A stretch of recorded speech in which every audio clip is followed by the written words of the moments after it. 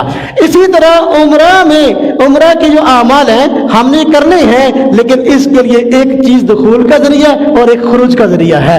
جو نیت ہے اور تلبیہ ہے یہ دخول کا ذریعہ ہے. وہ بندہ معتمر نہیں کہلا سکتا، وہ بندہ عمرہ والا نہیں کہلا سکتا جو بندہ عمرے کی نیت نہ کر لے اور تلبیہ نہ کہہ لے.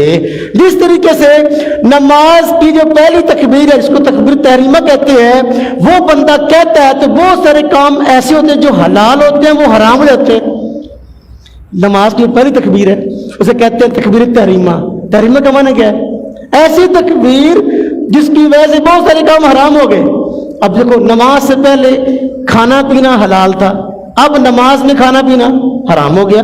اب ایسا تو نہیں کہ بندہ نماز ہی پڑھتا رہے، جیب سے جو ہے نا وہ ٹافی نکال کے چاکلیٹ نکال کے کھاتا بھی رہے، نماز نہیں ہوگی. نماز میں حرام ہے، حالانکہ نماز سے پہلے یہ چیز حلال تھی.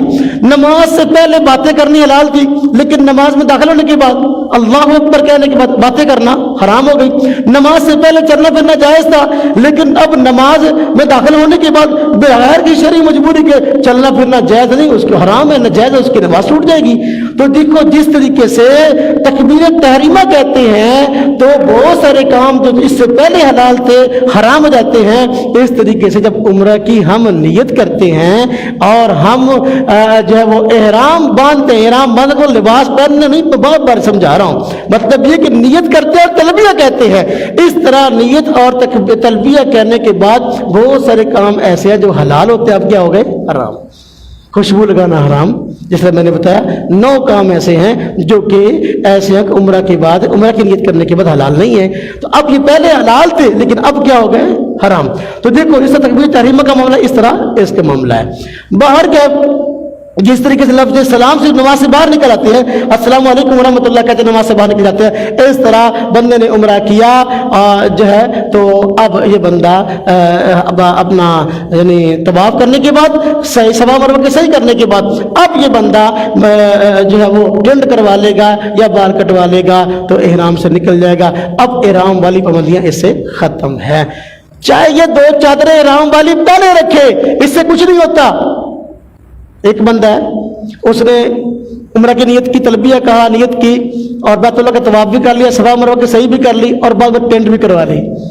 اب 2 چادریں جو لباس ہے احرام کا وہ پہنے رکھتا ہے تو کیا وہ احرام میں ہے؟ نہیں. میں نے عرض کیا یہ لباس ہے احرام کا، یہ احرام نہیں ہے، اصل نیت ہے. اور پھر اس کے بعد اس کے اعمال ہیں، جب اعمال پورے ہو گئے اس نے ٹینٹ کروا لی یا بال کٹوا لیے، اب اسے نکل گیا.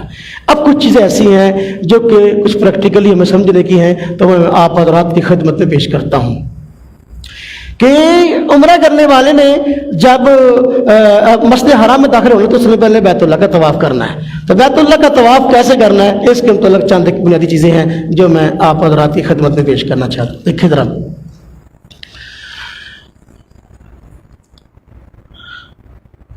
ایک تو اس سے پہلے یہ کرنا، مجھے آپ کا رومال چاہیے، سفید میں رومال کے چکر میں تھا مجھے ملا ہی نہیں آج. کچھ اعمال ایسے ہیں جو کہ طواف سے پہلے کرنے، ذرا وہ دیکھیں ذرا. نمبر 1 تو جب ہم نے طواف کرنا نا، طواف کرنے سے پہلے ہم نے اپنی جو چادر ہے نا جی نیچے والی، وہ تو دھوتی کی طرح باندھی ہوئی ہے، جس طرح چاہے باندھ لیں اس میں کوئی حرج نہیں ہے. بعض لوگ پوچھا کرتے ہیں نیچے والی چادر کیسے باندھنی ہے؟ جیسے چاہے باندھ، جیسے دھوتی بننی تھی اتنا باندھ لو. بعض بندے کی زندگی میں انہوں نے دہمت باندھا نہیں ہوتا تو ان سے سنبھالی نہیں جاتی، تو چاہے جس طرح بچوں کا نہیں کرتے اس طرح یہ پیچھے کر کے لڑ دونوں گرا دے لے بندہ، بڑا آسان طریقہ، باہر کا جس طرح چاہے. لیکن جب بیت اللہ کا طواف شروع کریں گے تو اب جو ہے بیت اللہ کا طواف شروع کرنے سے پہلے یہ دایاں کندھا ہم نے ننگا کرنا ہے، اسے کہتے ہیں استبا۔ یہ استبا کیسے کرنا ہے؟ یہ اس طرح ہوتا ہے، بایاں کندھا ہمارا یہ ڈھکا ہوا رہے گا اور دائیں کندھے کو ہم نے جو ہے ننگا کرنا ہے، چونکہ یہ رومال چھوٹا ہے سمجھانے کے لیے عرض کر رہا ہوں۔ اس طرح اس چادر کو ہم بائیں کندھے پر ڈال دیں گے دائیں والی کو، اور یہ کندھا ہمارا ننگا رہے گا، اسے کہتے ہیں استبا۔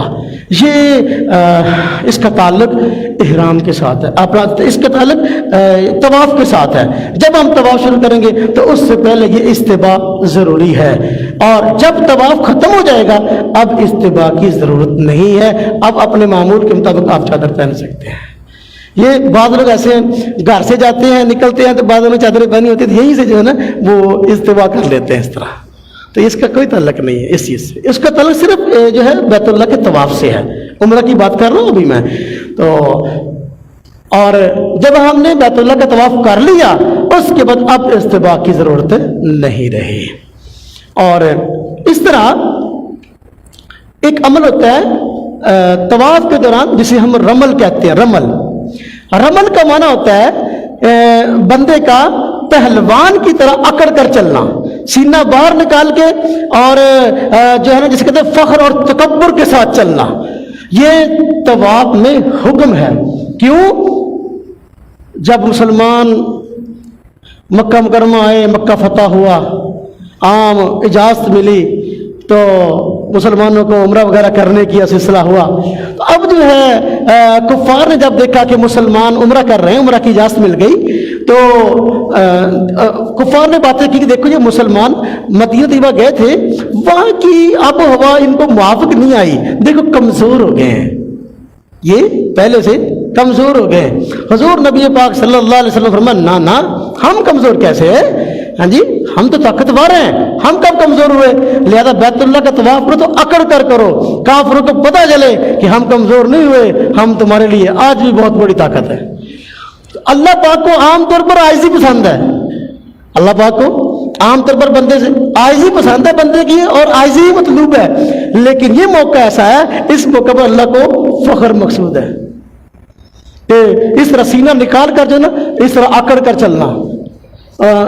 جب طواف کر رہے ہوتے ہیں نا جی، تو طواف کے دوران ایسا صورتحال ہوتی ہے، رش بہت ہوتا ہے، بس اوقات بندے کو اکڑنے کے لیے جگہ نہیں مل رہی ہوتی، رش اتنا ہوتا ہے، بلکہ اپنی طرف سے اکڑ کر چلنے کی کوشش کرے، اسے کہتے ہیں رمل۔ پہلے 3 چکروں میں جو ہے اس نے اس طرح سینہ نکال کر جو ہے اکڑ کر چلنا ہے، پہلے 3 چکروں میں، اور اس کے بعد کے جو 4 چکر ہیں اس میں یہ عمل نہیں ہے، صرف 3 چکروں میں ہے۔ اور یہ عمل مردوں کے لیے، خواتین کے لیے نہیں ہے، خواتین کے لیے استباء بھی نہیں ہے، خواتین کے لیے رمل بھی نہیں ہے۔ استباء کا مطلب یعنی یہ میں نے پہلے عرض کیا کہ دایاں کندھا ننگا کرنا اور چادر کو بغل کے نیچے سے نکال کر جو ہے بائیں کندھے پر ڈال دینا، یہ عمل مردوں کے لیے، خواتین کے لیے نہیں ہے۔ خواتین اپنے پردے میں رہیں گی، اپنے ہم لباس میں رہیں گی، اور رمل بھی ان کے لیے نہیں ہے، یہ اکڑ کر چلنا یہ مردوں کے لیے ہے، مردوں کی شان شان ہے، عورتوں کے لیے اکڑ کر چلنا نہیں ہے۔ جب ہم بیت اللہ کا طواف شروع کریں گے تو اس میں اب ایک اصطلاح استعمال ہوتی ہے استقبال، ایک اصطلاح استعمال ہوتی ہے استلام، اس کو سمجھیں۔ استقبال کرنا ہے سب سے پہلے، پھر استلام کرنا ہے۔ یہ دیکھیں یہ بیت اللہ ہے، تو ہم جو ہے نا یہ حجر اسود ہے، یہ کیا جی نظر آ رہی؟ اس کے لیے میں نے بڑی محنت کی ہے آپ کو سمجھانے کے لیے۔ یہ حجر اسود ہے۔ جب ہمیں طواف شروع کرنا ہے نا، حجر اسود سے کچھ اس طرف ہو کر جو ہے نا کھڑے ہونا ہے کہ جب ہم طواف شروع کریں تو پہلے حجر اسود ہمارے دائیں طرف آ جائے، ہم حجر اسود سے اس طرف بائیں طرف ہیں، بالکل اپنا یہاں کھڑے ہونا ہے، ٹھیک ہے جی، اور دعائیں پڑھنی ہے۔ کیا کرنا ہے؟ دعائیں پڑھنی ہے۔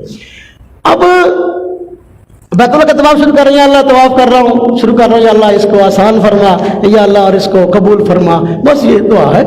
تو پہلے اس طرف کھڑے ہونا ہے، یعنی حجر اسود ہمارے دائیں طرف آ جائے۔ اس کے بعد بالکل ہم نے اس کے حجر اسود کے سامنے جانا ہے، اور حجر کے سامنے یہ دیکھیے کالا نشان لگا ہوا ہے، یہ بلیک نشان، آسانی کے لیے، اگرچہ وہاں رش ہوتا ہے بس اوقات یہ نشان نظر نہیں آ رہا ہوتا، تو آسانی کے لیے اس اگر نہ پتہ چل رہا ہو تو اس نشان کے اوپر کھڑے ہو جائیں، اور بالکل بیت اللہ اپنا اس کے حجر اسود کے سامنے آ جانا ہے، اسے کہتے ہیں اپنے آپ کو حجر اسود کے بالکل سامنے کرنا، اسے کہتے ہیں استقبال.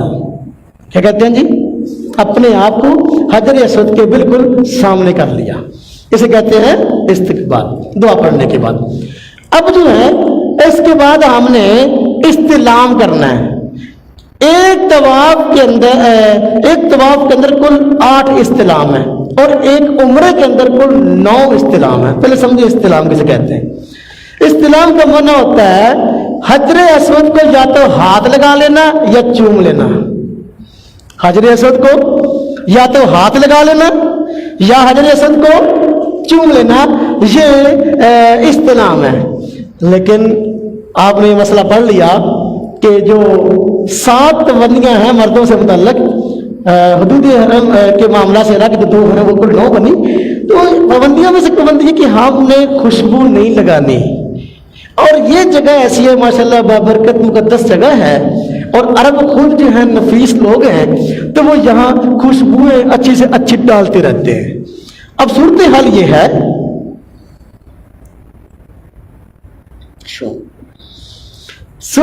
ہے کہ ان جگہوں پر اکثر خوشبو لگی ہوئی ہوتی ہے، حجر اسود پر، ملتزم پر، اور یہ جگہ اکثر خوشبو لگی ہوتی ہے. اب استلام کرنا ہے تو اگر تو ہم پہلا درجہ استلام کا کیا ہے، ہم حجر اسود کا بوسہ لیں، چوم لیں. یہ ہم اگر کریں گے تو یہاں خوشبو لگی ہوئی تو ہمارے ایک جسم کے حصے پر خوشبو لگ گئی تو قربانی آ جائے گی، دم آ جائے گا. یہ نہیں کر سکتے. دوسرا درجہ یہ نہیں کر سکتے. دوسرا درجہ کیا ہے، ہاتھ لگا لیں. گالتے پھر اتھی آ گئی بھی اگر ہم ہونٹ لگائے تب بھی خوشبو لگ جائے گی ہونٹوں کو، اگر ہم ہاتھ لگاتے ہیں تو پھر ہاتھ کو لگ جائے گی، پھر قربانی کا مسئلہ آ گیا. اب استلام حجر اسود جو ہے اللہ تبارک تعالیٰ نے اس میں یہ خاصیت رکھی، جنت کا پتھر ہے تو جنت سے آیا ہے کہ یہ بندے کے گناہوں کو چوس لیتا ہے. یہ جب آیا تھا تو سفید تھا، یہ جب آیا تھا بندوں کے گناہ سیاہ ہوتے ہیں نا، ان کو چوس چوس کے بیچارہ سیاہ ہو گیا. ہاں جی، یہ آیا کیوں تھا؟ ایک بندہ مجھ کو کہا حجر اسود کیوں آیا تھا جنت سے؟ سیدنا ابراہیم علیہ السلام کو اللہ تبارک تعالیٰ نے حکم دیا تھا کہ بیت اللہ کو تعمیر کرو، تو بیت اللہ کو تعمیر کر رہے تھے، جب اس کی بنیادیں اوپر چلی گئی دیوار، اب جو ہے حضرت ابراہیم علیہ السلام کا ہاتھ نہیں پہنچ رہا تھا اوپر. دیکھا نہیں مستری جب کوئی عمارت بناتے ہیں تو پھر جب عمارت اوپر چلی جاتی ہے تو پھر گو کرتے ہیں، وہ پھٹے دی گو نہیں کرتے اوپر چڑھنے واسطے. اب اس تو کوئی لمبا چوڑا سسٹم تھا نہیں، تو اس لیے اوپر جو ہے نا ہاتھ پہنچانے کی ضرورت تھی. اللہ تبارک و تعالیٰ نے پتھر جنت سے بھیج دیا جس نے گو کا کام دیا. حضرت ابراہیم علیہ السلام اس پہ کھڑے ہو کر بیت اللہ کو تعمیر کرتے تھے. تو یہ حجر اسود اس مقصد کے لیے آیا تھا، لیکن ہمیشہ کے لیے یہاں رہ گیا امت مسلمہ کے نفع کے لیے کہ امت مسلمہ کے گناہوں کو جو ہے نا بیچارہ صاف کرتا رہے. تو اللہ تبارک و تعالیٰ کی طرف سے یہ بھی بہت بڑی نعمت ہے. تو میں عرض کرتا استلام کا پہلا درجہ اس کا بوسہ لینا، وہ نہیں ہو سکتا آج کے ماحول میں، اس لیے خوشبو اکثر لگی رہتی ہے.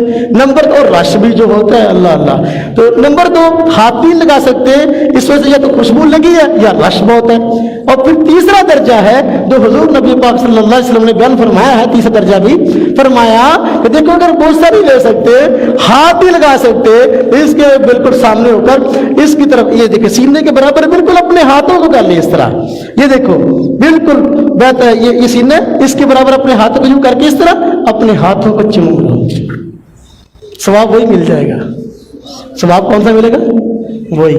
اب ہمارے ہاں لوگ سمجھتے ہیں جب تک حجر اسود کا بوسہ نہ دوں، چاہے وہاں بیچاری خواتین ہوں بوڑھے ہوں، دکم پیل کر کے جو ہے نا امی تینوں بوسہ دواواں، ہاں جی آپ تینوں بوسہ دواواں، تو 3 بندے نو ڈھا کے اگے پہنچنا یہ گناہ ہے. کسی مسلمان کو تکلیف دینا حرام ہے. تو یہ بوسہ دینا یہ فرض تو نہیں ہے، اس لیے حضور نبی پاک صلی اللہ علیہ وسلم نے اس کا متبادل بیان فرما دیا. اگر جس چیز کا متبادل موجود ہو تو بندے کو پریشان نہیں ہونا چاہیے, جس چیز کا متبادل نہ ہو اس پہ بندے کو پریشان ہونے کی ضرورت ہے. اگر تو بوسے کا متبادل نہ ہوتا تو پھر بندہ کہتا ہے ہائے میں نے بوسہ لینا, اب گناہوں کو میں نے معاف کروانا نا جی, اب حضرت اس کا بوسہ ہی لگا میرا گزرا نہیں ہے.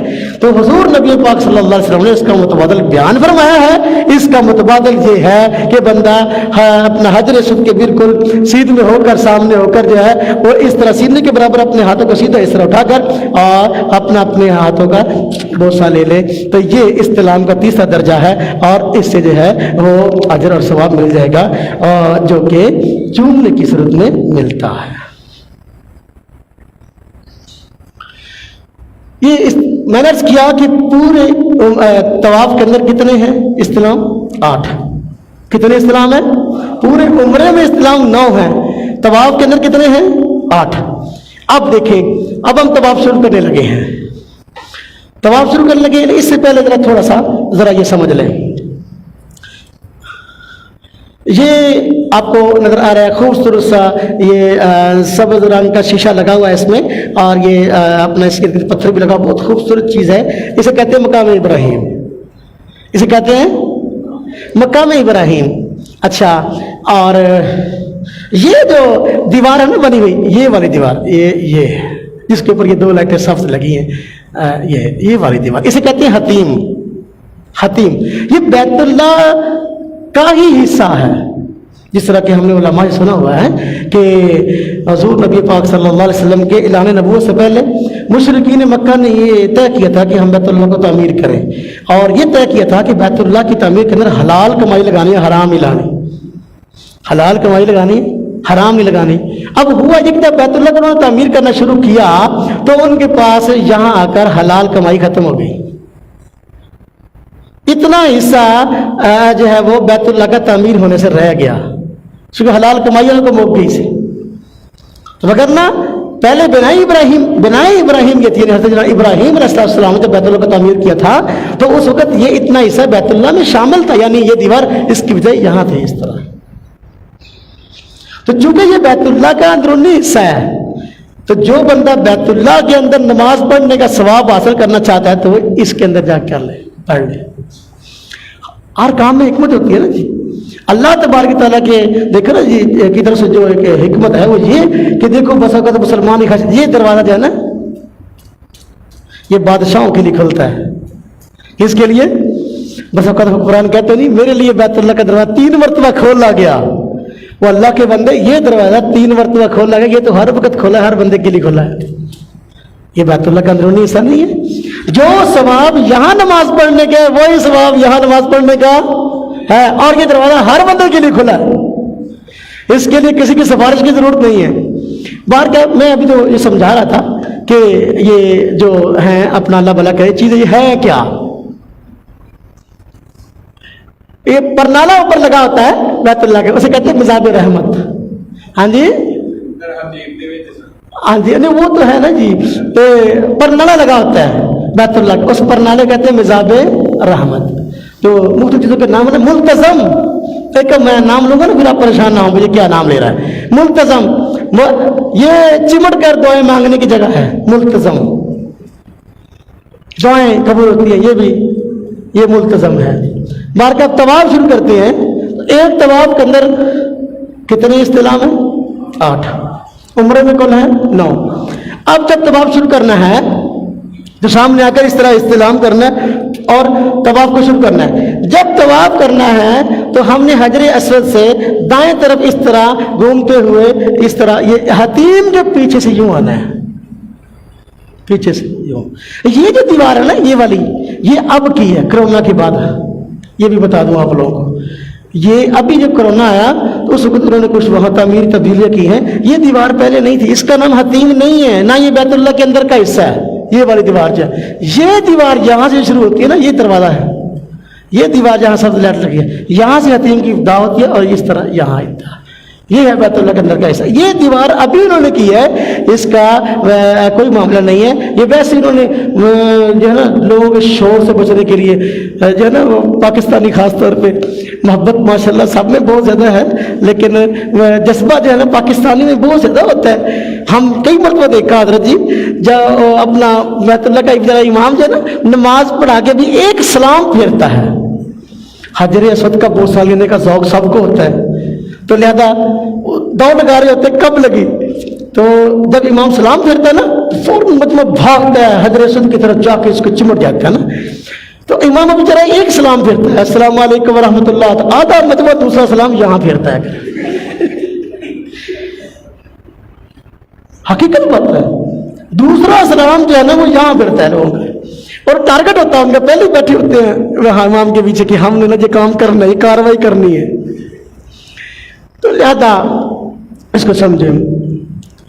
بیت اللہ کا طواف یہاں شروع کر رہا ہے تو پہلا چکر یہاں سے استلام کر کے بسم اللہ اللہ اکبر کہہ کے اپنے ہاتھوں کو چوم لینا ہے. استلام کرنا ہے بسم اللہ اللہ اکبر وللہ الحمد کہہ کے اپنے ہاتھوں کو چوم لینا ہے, اور پھر اس طرح چکر لگانا ہے. یہ اس طرح آپ کا پہلا چکر ہو جائے گا. یوں جب یہاں پہنچیں گے نا ایک چکر ہو گیا, کتنا ہو گیا, پھر یہاں سے دوسرا, اسی طرح 2 3 4 5 6 7. پہلے 3 چکروں میں رمل ہے, باقی 4 میں نہیں. اب یہاں سمجھیں یہ جو بیت اللہ کونا ہے حجر اسود والا, یہ اس طرح جو جا رہا ہے, یہ جہاں فوجی صاحب کھڑا ہے, یہ فوجی کھڑا ہے نا نظر آ رہا ہے, یہ ہے دوسرا کونا اس کے پیچھے والا. اسے کہتے ہیں رکن یمانی. کیا کہتے ہیں اس کو, رکن یمانی. یعنی حجر اسود سے پچھلا جو یہ حصہ ہے یہ رکن یمانی ہے اور یہ حجر اسود ہے. اور یہ جو حصہ ہے رکن یمانی اور حجر اسود کے درمیان کا, یہاں ایک دعا مسنون ہے پڑھنے. حضور نبی پاک صلی اللہ علیہ وسلم فرمانا ہے, ہاں جی آپ نے فرمایا کہ رکن یمانی اور حجر اسود کے درمیان جب بندہ طواف کرتے اس طرح جو گزر رہا ہو تو دعا پڑھے ربنا آتنا فی الدنیا حسنہ وفی الآخرۃ حسنہ وقنا عذاب النار. ربنا آتنا فی الدنیا حسنہ وفی الآخرۃ حسنہ وقنا عذاب النار. اس کو رکن یمانی کیوں کہتے ہیں؟ رکن کہتے ہیں اس چیز کے کونے کو, یہاں کونا مراد ہے, حصہ مراد ہے. تو یہ یمن کی طرف ہے اس کا رخ. یہ بیت اللہ کونا ہے نا جی, اس کا رخ یمن ایک ملک ہے تو ہم جانتے ہیں, تو اس کا رخ جو ہے نا وہ اس کے یمن کی طرف ہے, اس لیے اس کو رکن یمانی کہتے ہیں. جب رکن یمانی سے ہوتا ہوا چکر لگاتا ہے اس طرح, یہ جو حصہ پار کرے گا یہ حصہ, تو اب پڑے گا ربنا آتنا فی الدنیا حسنہ وفی الآخرۃ حسنہ وقنا عذاب النار.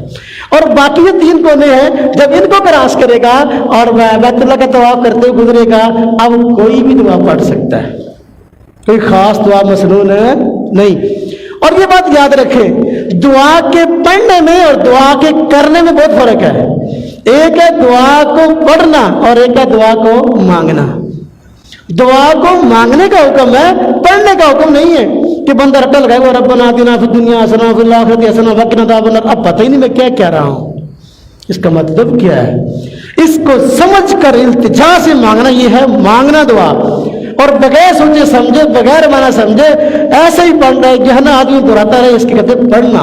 تو دعا مانگنے کا حکم ہے, یہ قبولیت کی گھڑیاں ہیں, دعا مانگے ربنا آتنا فی الدنیا حسنہ. اب جو پاکستان کے علاوہ دوسرے ممالک والے لوگ ہیں, بعض انڈونیشین اور ادھر کے آتے ہیں, کئی ممالک کے ٹولیاں کی ٹولیاں مردوں اور عورتوں کی آتی ہیں, اور ایک طرح کے انہوں نے کپڑے پہن رکھے ہوتے ہیں, عورتوں نے ایک طرح کے, مردوں نے ایک طرح کے. پی ٹی شو نہیں ہو گیا, پی ٹی شو تو کم ہوں, اس طرح اب جو ہے وہ ایک ان میں آگے آگے ہوتا ہے مرد, وہ دعائیں کہلا رہا ہوتا ہے, اور پھر یا اسپیکر پکڑا ہوتا ہے چھوٹا سا, ہاں جی, یا ویسے دعائیں ربنا آتینا, اسے کہتے ہیں ربنا آتینا, مرد کہہ رہے ہوتے ہیں. پھر دنیا حسنہ, پیچھے مرد عورت کہہ رہے ہیں پھر دنیا حسنہ. یہ ٹھیک نہیں ہے, سنت نہیں ہے. اپنی اپنی دعا مانگے, دعائیں کہلانا. دیکھو بھائی ہمارے کے لیے آئے ہیں, زندگی بھر کی التجا ہے, چاہت ہے, تو آنے سے پہلے دعاؤں کو یاد کریں, تو دعا مانگے, دعا پڑھے نا. یہ دعائیں جو کہلاتے ہیں نا, یہ طریقہ ٹھیک نہیں ہے. باہر کے بعض علاقوں میں بعض چیزیں نکل پڑتی ہیں, چل پڑتی ہیں, تو ان کا یہ معاملہ ہے. اب مصیبت یہ ہے کہ اس موقع پر عورتیں مرد